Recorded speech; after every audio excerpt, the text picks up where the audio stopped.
Today, I'll talk about the scope of writing as an academic activity in higher education in India. And I will particularly discuss my own work at the Center for Writing and Communication, Ashoka University. I'll share with you what is our understanding of writing and communication, the key words in our name, and what is the intellectual vision we follow behind this work. What are the pedagogical practices that we have initiated to implement this intellectual vision? The need for clear communication and critical thinking in students' college writing, their ability to arrive at interdisciplinary intersections. How could we use writing-based pedagogy in curriculum design, teaching, assessment, and in providing feedback? And from the student's point of view, a simple question: how do we write? Before I start on CWC's work, let me also outline some of the common problems we face as teachers and students, particularly with respect to academic writing at the university. So, as teachers, when I'm in a classroom or when I'm looking at student papers or even brainstorming with them, what are the problems I face as a teacher? And these are common to most of us here. One is, of course, language. Now, higher education in India is almost entirely in English, and for students who don't have exposure or fluency in English, this poses serious problems in reading, writing assignments, and presenting their work. Often students, even when they can comprehend the content, they're unable to write meaningful sentences in English. So it's problems of both comprehension as well as expression. Then often teachers complain of things like a lack of an argument, inability to build arguments, or problems with writing style, structure, presentation of views in a meaningful way. These elements seem to be missing from student writing often. One of the most common laments teachers share with each other is that our students do not read, or our students, their writing is full of plagiarism. It's copied from Google on Wikipedia, and they're unable to apply learning from one field to another or one course to another. Now, what are the problems faced from the point of view of a student? One of the most common problems, I think, is that students often do not receive a clear direction from the instructors that should they read a text. So we understand as teachers that a text or source can be read in multiple ways, but as teachers, we rarely articulate this to our students. Usually our instructions could be something like, read this for the next class, or read this for your assignment. What exactly are we expecting the student to read is rarely articulated. Students often also think, how do we write? How do we put our thoughts on paper? And further, how do we write academically? What should be our tone, our style, which words to use so that it's acceptable? Is the sounding academic enough? So these are common questions which students face. Language fluency, of course. As students, we are not able to comprehend what exactly is the assignment. What exactly is my teacher asking me to do when they say discuss or explain in the assignment question? And often the feedback received from teachers can be very unclear. Just very recently, a couple of weeks back, a PhD student in Ashoka came crying, practically in tears, to our center, and with her PhD synopsis, PhD writing sample, saying that her supervisor had said that this is worse than an undergraduate student would write. But the teacher failed to explain to the PhD scholar that where exactly are the revisions required, what exactly are the limitations of that writing sample. So students often get unclear feedback from teachers. Now, to address all of these problems is the job of the Writing Center. And it is in this context that I'll share with you our work at the Center for Writing and Communication, our approach towards these pedagogical issues, and the concrete measures taken by us to address these. Now, the Center for Writing and Communication works closely with the academic community in Ashoka to develop critical thinking, writing, and communication skills. We are the largest center at Ashoka, And we work with practically everyone in the university. So the faculty, instructors and teaching fellows, students from the undergraduate level to the research scholars, the graduate students, staff, specialized centers in the university, and across disciplines. And we have interpreted writing and communication to include practically everything under the sun. So every activity in the university is some form of writing and communication. I'm sure you'll agree with me here. So which means that the center, CWC, is in a unique position to engage with everyone in the university. And as a writing center, we have identified our work as both providing the skills of writing and communication, as well as the politics of this activity. In other words, the ability for critical thinking. So when we consider writing, we not only want to be able to communicate well in our assignments, in our presentations, but we also want to be able to unpack writing, to dissect it, to see what it is made up of, and to also rearrange these elements in creative, exciting ways. So we are working with the vision that the Writing Center is a space, a very dynamic one, where we engage with the writing and communication skills, critical thinking, the questions of language, questions of pedagogy, curriculum, as well as inclusion. And I'm sure you must be thinking that this is huge. The scope is quite huge. How does one actually go about achieving it? And I think the first step in recognizing or creating a working model to achieve this is the composition of the team. So I, as the director of the center, have made a conscious effort to create a team at my center where the members come from diverse backgrounds. Diversity in terms of discipline, their languages they work with, diversity in terms of the experience of writing in different contexts. So it could be academic writing, journalistic writing, fiction, translation, non-fiction. And I particularly value educators who have experience in creating different kinds of learning material for different kinds of audiences. So I'm a historian. I work with audio-visual, ethnographic material, along with textual material. My team has people working with people who write for children, people who are anthropologists, scholars who are anthropologists working on food cultures, music. We've had a lawyer as part of our team, journalists, translators. And this diversity of experience and expertise is central to implementing CWC's vision. I'll now share a few examples of CWC's work. Let me begin with the question that what does writing pedagogy, or what does introducing writing pedagogy into the curriculum or into a course mean? Now, writing centers usually run foundational courses, introductory writing courses, mostly targeted at undergraduate students, which address basic aspects of academic writing. Ashoka also has a course like this. So does Kriya, Jindal, Ahmedabad University. So many new universities have introduced these basic writing courses. Another way of introducing writing pedagogy in courses which are not writing courses is, for example, I teach a course on history, museums in South Asia, for instance, or an environment studies course. How do you introduce writing pedagogy in these courses, which are not necessarily pitched as writing courses? It simply means that you emphasize pedagogical practices which make reading, comprehension, writing, and communication effective and critically informed. And I intend to share a few examples of how CWC does this work. And one of the main areas of our work is English language support. And CWC's English language teaching team, the ELT team, teaches courses on English communication, but also provides English language support for discipline-based courses at Ashoka.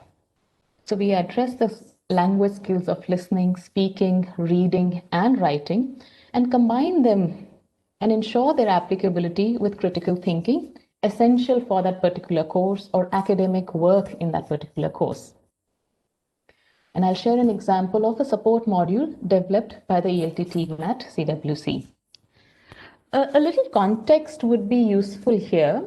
I must point out that writing centers are unanimous in trying to distance themselves from the perception that they are places for English teaching or to correct one's grammar or for providing proofreading services. So we do not want to be associated or be thought of as service centers where people can send their students to get their writing repaired. No, that's not the approach, or that's not the vision with which writing centers operate. And I entirely agree with this. At the same time, the CWC consciously chose to make English language support as one of its activities. Why did we do this? This was keeping in mind the requirements of students at Ashoka. So at Ashoka, English is the sole medium of instruction. It is also the sole medium of informal and formal communication. And an increasing number of students are facing problems studying in such a milieu. So we designed an English language support program keeping in mind the need to improve the English fluency of students so that they could survive in a university environment. They could learn to apply this in academic work across disciplines, whatever major or minor they choose to do at Ashoka. We are increasingly using a multilingual approach so that we can build on the existing linguistic strengths of our students. And at the same time, we wish to overcome the limitations of English language teaching in India. So for us, it would not have been, as a center, it wouldn't have been good enough for us to outsource this work of teaching English to someone outside the university. It was necessary for CWC to develop a writing pedagogy for English language support. And how do we do it? So we do teach full 4 credited courses on English communication through the year. We also offer one-on-one tutorial support. But in addition to this, and this is an important pedagogical intervention, we designed writing and communication-based English language support for these courses, working closely with the instructor, the course instructor on the one hand, and the students on the other hand, in a way that the support is integrated in the course itself. Our support achieves the purpose of comprehension, clear communication, and critical thinking, and covering all kinds of activities which might be part of course instruction. So reading academic texts or sources, participating in classroom discussions, making presentations, writing reviews, field notes, reflections, or academic papers. So the CWC assesses the student's language proficiency. We identify the learning goals, and we devise strategies to support the student in learning the course effectively.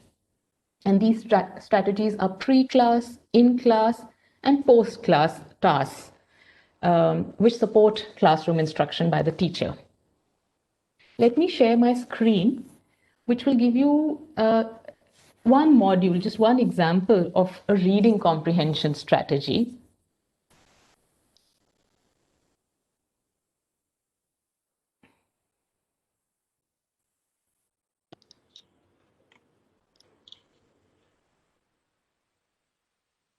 Could someone please confirm if you can see my screen? Yes, ma'am. Yes, ma'am. Thank you. Okay. This is a reading comprehension strategy I'm sharing, which is specifically designed for English language support for courses. So for instance, I'm teaching a history course on museums in South Asia, and I have in my class of 25 odd students, say 5 or 6 students who, because of English language, weak English language proficiency, are unable to cope up. So this is additional learning support provided by the CWC to such students. What could be the problems faced by them? Long, complicated sentences in the text, very complex concepts, unfamiliar terms which are specific to the discipline of history. It could be a lack of knowledge of how transitional words work in text or in writing. So the idea here of this module is to build on the students' anticipation, curiosity, and knowledge regarding the subject matter before she's approaching the text itself in my class. Yeah? How can we do this? Now, in this comprehension strategy, the English language teaching team at CWC provides support at different stages. The first is stage number 1, which is K, under the heading K. Here, the CWC tutor works with the student to understand the basic understanding of already existing knowledge on the issue. So, for instance, there already existing knowledge on museums. Excuse me. The second stage is under W, where again with the tutor elicits or discusses with the student through specific questions what the student wishes to know about the question under discussion or the essay under discussion in my class. Yeah. So if I know this much, what more would I like to know about this issue? What more do I want to know about the museums? Yeah. So the tutor is leading a focused discussion where it is the student who's mostly speaking, but her responses are elicited keeping in mind what is to be taught in class. The subsequent stage is L, which is a in-class instruction with me.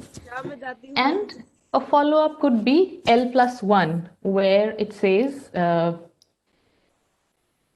the student goes back to the tutor for a revision of whatever happened in the class or the discussion session. So the KWL here stands for what I know about the topic, K, what I want to know, W, and what I have learned, L. So this is a division made by the CWC ELT team and is currently in place, being used by our team in this semester. So I'm still not in a position to say how successful this model might be, but we've so far received positive results. Yeah. Now, please understand that this is just one example I'm sharing of a reading strategy which CWC has put in place. And this is specifically for students who have weak English language skills. So it would be in my class, in a history class, it would be applicable just to a few students in Ashoka's context, a few students in class who need this additional learning support. But how can then I extend this writing-based support to my entire class to ensure that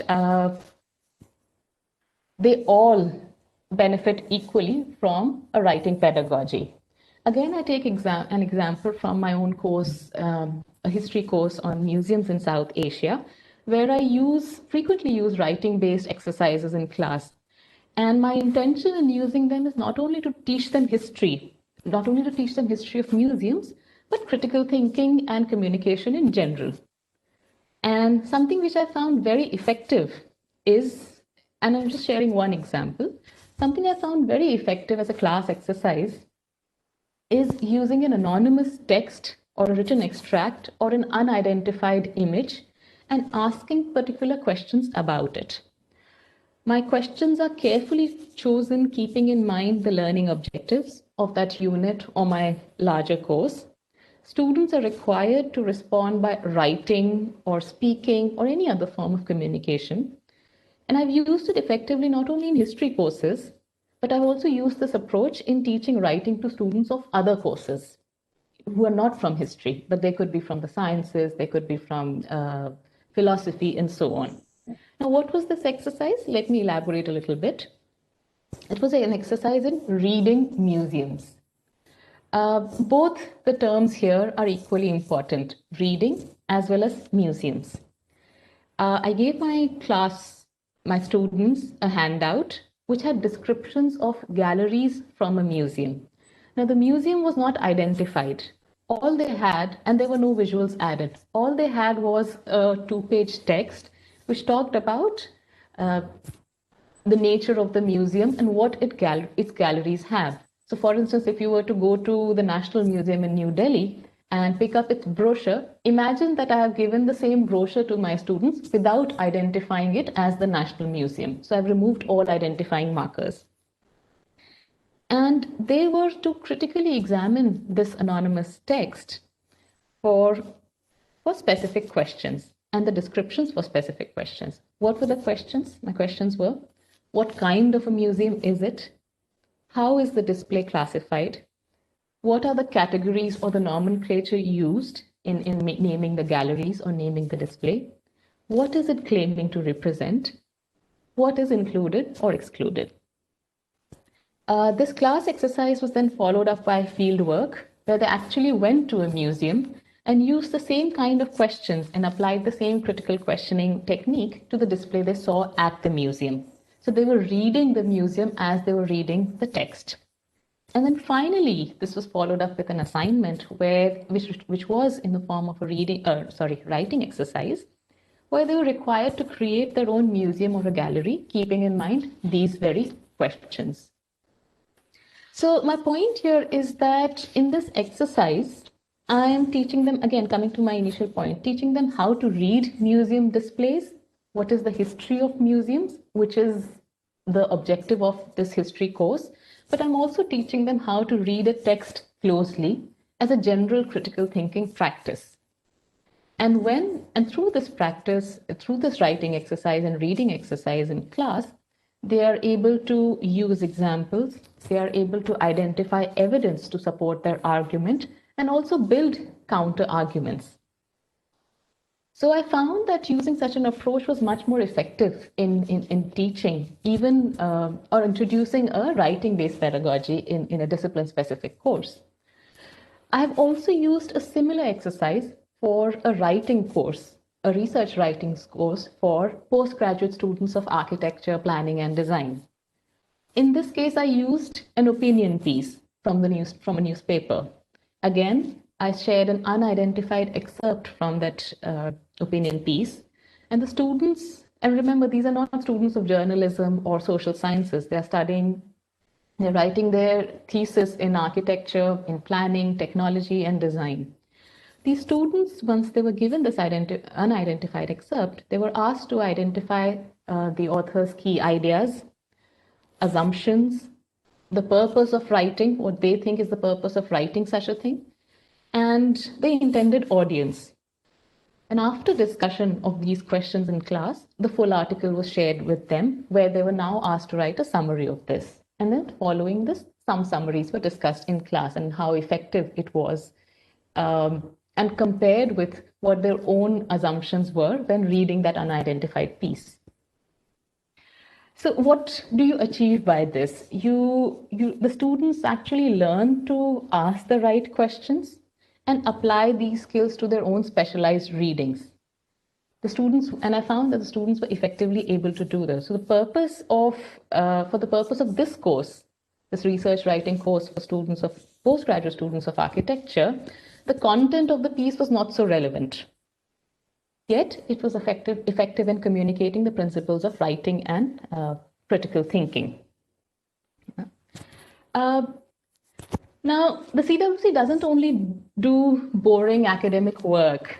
A large part of our work is outside the curriculum, and this is something very close to my heart. We organize creative programs which are open to all members of the university and the wider public. These are events designed by CWC team members. Sometimes we invite experts from outside the university as well.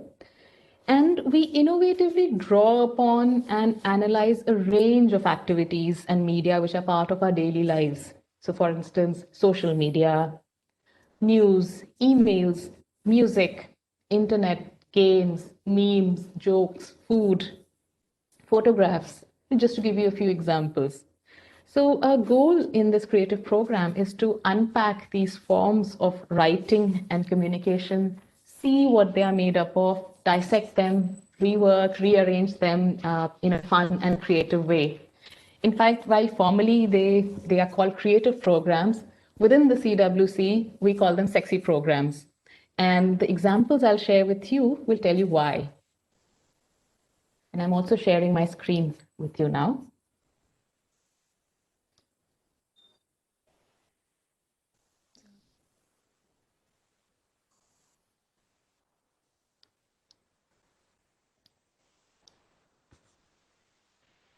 So the image you see on my screen are posters from creative programs organized by the CWC. So the one on the left is a manifesto writing workshop. The one on the right is a recipe writing workshop. And let me tell you about this one first. So a workshop on writing recipes was designed by one of my colleagues, Mohini Mehta, who's an anthropologist working on food cultures, and she was a writing tutor at the CWC.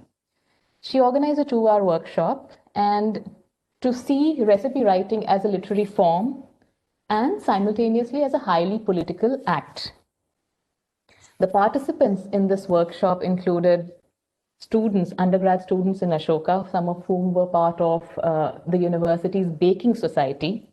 There was a staff member who was interested in writing recipes and deeply interested in cooking. She participated.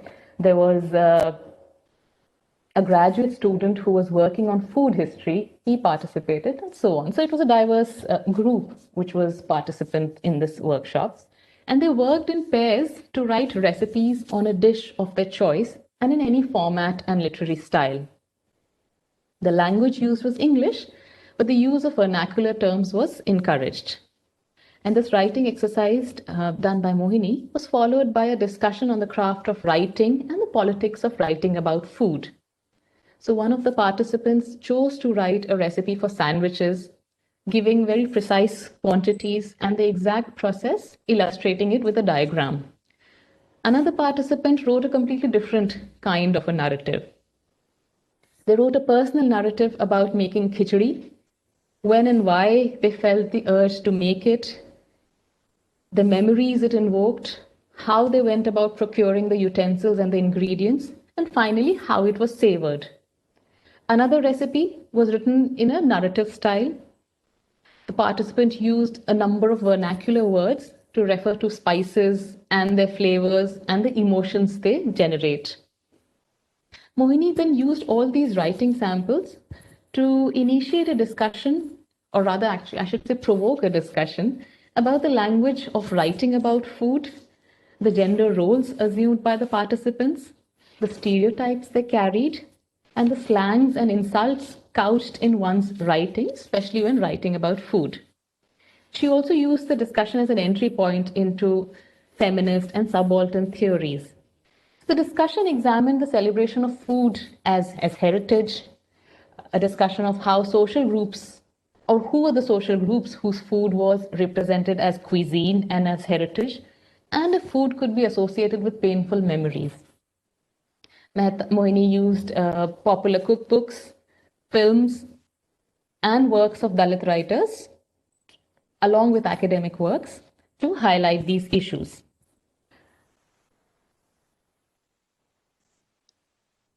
Yet another workshop, which is one of my favorites, is the workshop on writing fagoots. You can see the poster for it on the left-hand side of the screen, the anatomy of a fagoot.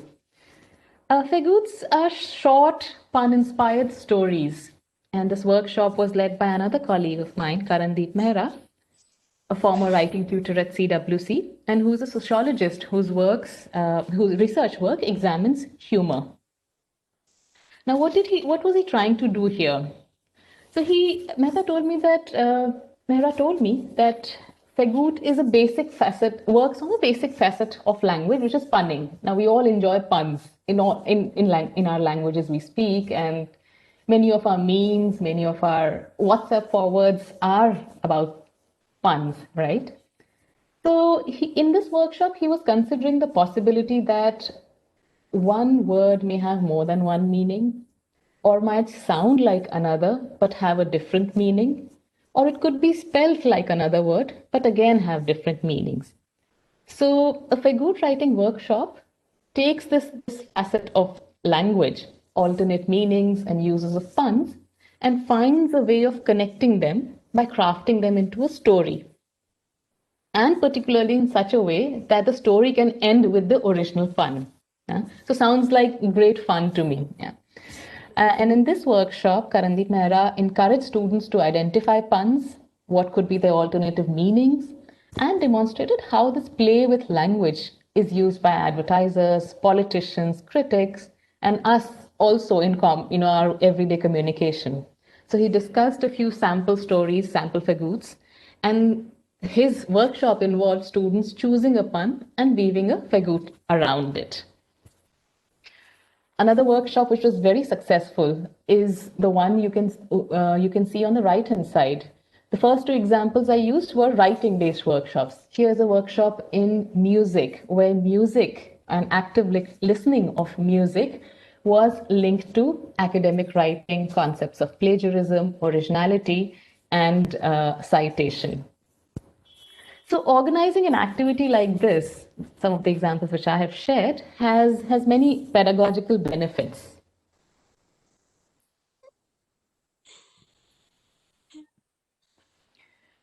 First of all, it is fun. It's great fun. It interests people, it makes them curious, it makes them willing to experiment and explore. And also, very importantly, from my point of view as the director of CWC, it makes us look very cool. So we are not only people who are doing boring academic work, but we are cool people who are doing these fun activities. Yeah.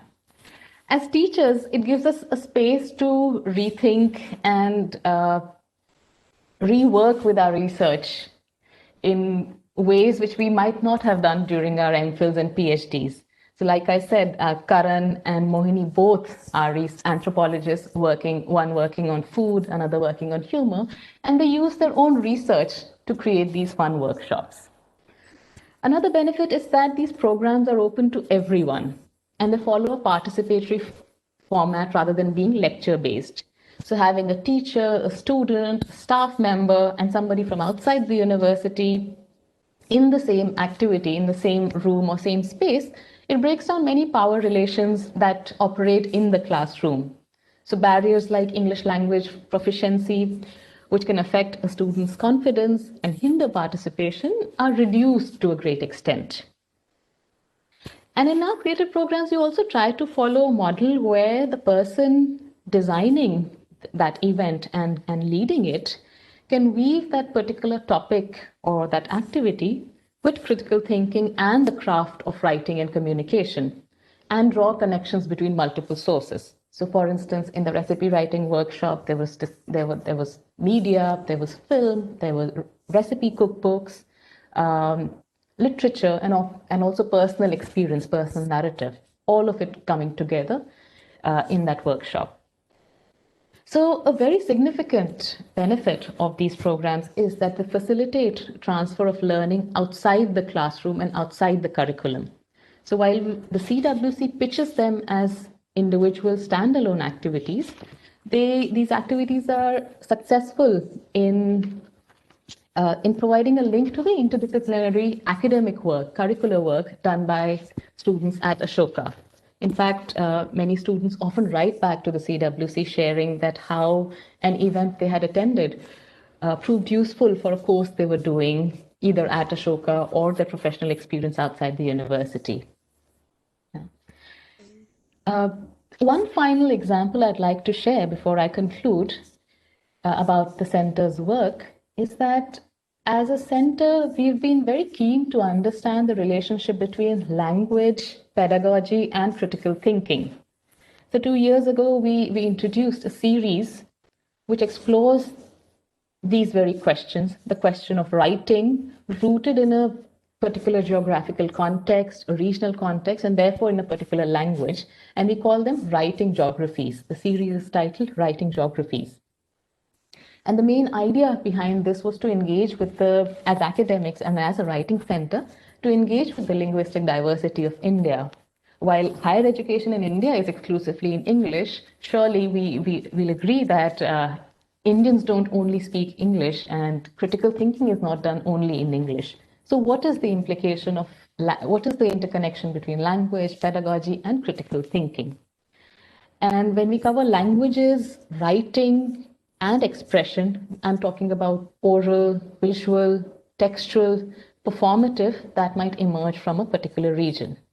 And the format of this series was quite flexible. We invited activists, we invited performers, writers, and some events were designed as performances, others were as lectures.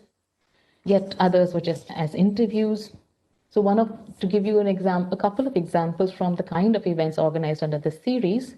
The first one was we did an examination of the term Northeast, which is officially and commonly used to identify the 7 states in the easternmost part of India. And we examined the hierarchy and the power relations embedded in this usage of the term. And the discussants were Sanjeev Barua, the political scientist, and the journalist Sangeeta Bura Pisharoti. Another event which proved to be very popular was one with Khabar Lahariya. This is a team of women reporting from the region of Bundelkhand in central India, and we used their expression in their journalistic expression on social media, on digital media, in the local dialect of Hindi, in Bundelkhandi, and what are the implications of this sort of work in the journalistic writing, communication, practice in journalism, and of course questions of caste, gender, and language. So to conclude, I'd like to say that while at the CWC we teach writing and communication skills, we make an active contribution to developing critical engagement with the world. Yeah.